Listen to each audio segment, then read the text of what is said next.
అంటారు చాలా మంది. ఆ ఓపిక, ఆ క్రమశిక్షణ పట్టించుకొని వీడియోలు చేయడం వల్ల అంటే నేను ఒక్కడిని, నా ప్లేస్ లో వేరేవాడు చేయలేడు. వేరేటోడు అసలు ఉండడు కూడా, పీక్కొని వెళ్ళిపో ఈ పాటికి. మన టూ మచ్ గలీజ్ కామెంట్ ఉంటాయి నాకు. అవును, అంటే ఇప్పుడు నువ్వు హ్యాపీగా రిసీవ్ చేసుకుంటావా? హ్యాపీగా రిసీవ్ చేసుకుని హ్యాపీగా సంతోషంగానే చేసుకుని వీడియోలు చేస్తుంటా. అర్థమైందా? ఇది నాకెందుకులే అనేది నేను చేసింటే నా 2000 ఫాలోయింగ్ ఉండే కదా, ఆడికే బంద్ చేస్తుంది. ఇప్పుడు నీకు దగ్గర లక్ష ఉన్నారు. 97K అంటే మామూలు విషయమా? అడ్డ వరకు మొరంగడ్డ వరకు అంటే మామూలు విషయం. ఇప్పుడు మన ఫ్యాన్స్ ఏమంటున్నారు అంటే, అన్న అందరూ మన రీసెంట్ గా విజయ్ గౌడ్ అన్న ఛానల్ లో కూడా చేసినావు హోమ్ టూర్, బాత్రూమ్ టూర్. అన్న నా ఒపీనియన్ అన్న మంచోడే, ఇంటర్వ్యూ గురించి ఫన్నీగా అట్లే వేసుకున్నారని చెప్పి మీకు అర్థమైపోయింది.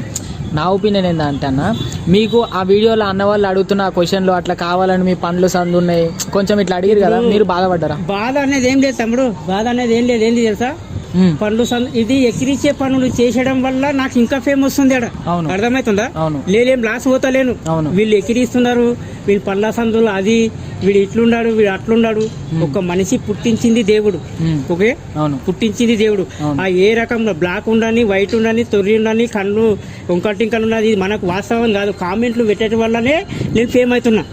అంటే ఇప్పుడు నువ్వు వాళ్ళని తిట్టినందుకు నువ్వు ఫేమస్ అవుతున్నావా? నీతో తిట్టిపించుకున్నందుకు నేను ఎట్లా తిడుతున్నానంటే, కామెంట్లు గలీజ్ కామెంట్లు అన్నప్పుడు అదే నీ ముడ్డ వరకు వచ్చిన అన్నదుడు. ఆ ఫస్ట్ డైలాగ్ కొట్టింది నేనే. ఎవరు అడ్డ వరకు? నా అడ్డ వరకు చాలా మంది అంటుండ్రు కదా ముడ్డ వరకు వస్తుందని. ఆ డైలాగ్ కొట్టింది నేనే ఫస్ట్. శాతాగాన్ కొడుకులు ఇలాంటి ఎందుకు వస్తారా ఇన్స్టాలో? లైఫ్ లో కాదు, ఫ్యూచర్ లో చూడరాదు, ముఖం ఫ్యూచర్ లో చూడరాదు. అదే ఆ డైలాగ్ తోటే ఫేమ్ అయినా. అవునవును, ఇప్పుడు ఆ డైలాగ్ తో ఫేమ్ అయినావు అన్న. ఇప్పుడు నేనేమంటున్నా అంటే, ఇప్పుడు వాళ్ళందరూ నిన్ను రోజు తిడుతూనే ఉంటారు.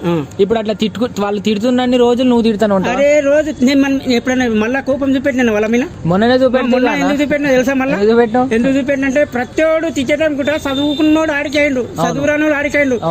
ఎవరో వాళ్ళు తిట్టే కామెంట్లు పెట్టేటోళ్ళు కూడా, తిట్టే వాళ్ళు కూడా వాళ్ళకి అందరికి నచ్చుతున్నాయి, నన్ను కావాలని లేపుతుండ్రు. అవును, ఇప్పుడు మన బాత్రూమ్ టూర్, హోమ్ టూర్ అని చేసారు కదా, అది ఆ గలీజ్ వీడియోలు ఎవరు చేయరు తెలుసా? నా ఉద్దేశం ఎందుకు చెప్పించిన అంటే, వాళ్ళకు ఒక కమెడియంట్ వీడియో అందరు చూసి నవ్వుతారు కదా, వేరే వాళ్ళకి ఏమంటే ఏంది ఇది గలీజ్ వీడియో అంటే వాళ్ళు అనుకుంటున్నారు. అది గలీజ్ వీడియో కాదు, ఫన్ వీడియో. అర్థమైందా? ఒక కామెడీ, ఒక ఫన్నీ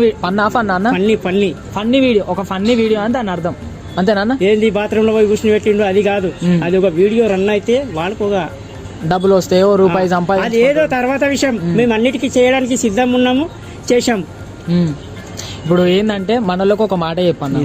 ఇప్పుడు ఏంటంటే, నువ్వు వాళ్ళని తిడుతూనే ఉంటావా, తిట్టిపించుకుంటూనే ఉంటావా? వాళ్ళు తిట్టిన మాటలు హ్యాపీగా రిసీవ్ చేసుకొని లైఫ్ లాంగ్ ఇట్లా? లేదు తమ్ముడు, నేను ఒకటే చెప్పిన, వాళ్ళు తిట్టినా తిట్టిపించుకున్నా మనసు అనేది ఓపిక చాలా అవసరం. అర్థమైందా? ఈ రోజుల్లో ఓపిక ఉండాలంటే ఎవరికి లేదు. ఇప్పుడు నాకు కూడా ఓపిక లేదు, ఎంతసేపు కూర్చున్నా అంటే హైలైట్ అసలు. ఎందుకంటే ఓపిక అనేది చాలా అవసరం. నేను తిడుతున్నారు కదా, గలీజ్ మాటలు తిడుతున్నారు. ఈ రోజుల్లో ఇక్కడ ముందల మాట్లాడినాడు అతల పోయి మంచివాడు అని చెప్తాడా? గ్యారెంటీ ఉంది? చెప్పడు. అంతే. అవును, ఇప్పుడు నువ్వు కూడా అంతే నాన్న, అడ్డ వరకు వస్తుందనే గ్యారెంటీ. ఇది కూడా అంతే. ఇప్పుడు నా ముందల మంచివాడు అంటాడు, అవతల పోయి కూడా బేకర్ గాడు. ఈ కామెంట్లు కూడా అంతే సేమ్. అందుకే నీకు పట్టించుకో, అంతే పట్టించుకో. లైఫ్ లో కామెంట్లు పట్టించుకున్నాడు ప్రయోజకుడు కాడు. పట్టించుకోకుండా అడ్డ వరకు వచ్చిన డైలాగ్ తో ఫేమస్ అయ్యి ఇప్పుడు 1 lakh సబ్స్క్రైబర్స్ తో దూసుకోపోతున్నా. నేను ఎందుకు చెప్తున్నానంటే, ప్రతివాడు కావాలి భయ్, సెలబ్రిటీ నేనే కాదు, ప్రతివాడు కావాలి. ఇప్పుడు నేను ఎంత మామూలుగా 2-3 నెలలు 5-6 నెలల వరకు ఉంటానేమో ట్రెండింగ్. నువ్వు దోస్తులు 4 తిట్టుకున్నా, ఏదైనా గొడవ అయినా అడ్డగా అని చెప్పి ఉన్నా పిలిచిన, అడ్డ అనగానే ఫస్ట్ గుర్తొచ్చేది వచ్చేది కాదు తమ్ముడు. నరేంద్ర మోదీకి ఎడుతున్న డైలాగులు ఉన్నవి, నరేంద్ర మోడీ పోతున్న డైలాగులు షెడ్ చేస్తుండ్రు వీడియోలు. అవును, ఇప్పుడు మన ఒక కామెంట్ కూడా చూసిన నేనింది, మన ప్రభాస్ ది కొత్త కల్కి మూవీలో యాక్టింగ్ చేస్తున్నావు అని చెప్పి. ఆ కామెంట్ అయితే చూడలేదు కానీ, నేను చదవలేదు కానీ, నా డైలాగులు పెద్ద పెద్దోళ్ళు యూజ్ చేస్తారు. ప్రతి మాటకి ఇట్లా గుంపులు కడతాయట. మాట్లాడినాక లాస్ట్ కు వచ్చిన పదం శాతాగాన్ కొడుకు. ఈ పదం మొత్తం వలసలైంది. నీ డైలాగు మంచిగా ఏఐ చేసి మోడీతోని వీళ్ళందరితో చేపిస్తురు.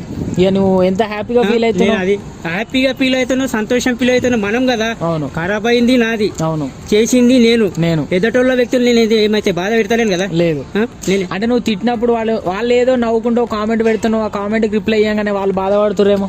బాధ ఏం నేను కామెంట్ కి రిప్లై, వాళ్ళకి ఎప్పుడు ఇంతవరకు నేను కామెంట్ కి రిప్లై ఇవ్వలేను. వీడియోనే పెడతా డైరెక్ట్. ఎవరన్నా నన్ను ఇట్లా ఇచ్చి అనితే వీడియోలే వస్తాయి అవి. వాళ్ళకి అప్ అండ్ డౌన్ కామెంట్లు నేను పెట్టలేదు. అంటే తిడితేనే పెడతావు అన్న, మెచ్చుకున్నా పెడతావు వీడియో? మెచ్చుకుంటే మంచిగా చెప్తాము, సంతోషం తమ్ముడు అంటే చెప్తాం. ఇప్పుడు ఆ రోజు అడ్డ అన్నట్టు ఇప్పుడు మొరంగడ్డ అంటావు, అంతేనా? మొరంగడ్డ అడ్డకు రెండే తేడా. అల్లం చాయ్ అయితేనేమో అల్లం చాయ్